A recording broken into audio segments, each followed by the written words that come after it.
umri ni madrasa. Umri wa binadamu ni madrasa. Na maana madrasa, binadamu unapata ilmu, bila shaka, ndio maana ikaitwa madrasa. Unapata ilmu dunia wa ilmu al-akhirah. Rabbana atina fi dunya hasanatan wa fil akhirati hasanatan wa qina adhaban nar. Na ziko tafasiri nyingi kutokana na dua hili.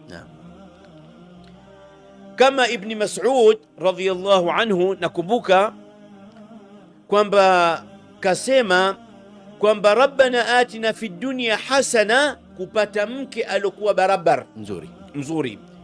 Fadhfar bidhati din tarbat yadak, mkamate alokamata dini.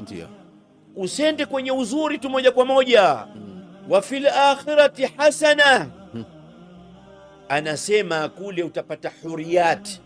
Hii kauli ya Ibn Mas'ud radhiyallahu anhu, nimeikumbukia sasa hivi na nikakosea, Allah nisamehe. Waqina adhaban nar, tuepushe na moto wa jahannam. Lakini katafsiri yeye, ukaoa mke ambaye yuko mbali na dini, anaweza kwa sababu ukaingia kwenye moto wa jahannam, waliadhu billah. La ilaha illa Allah. 94.5 Radio Nuru FM Tanga.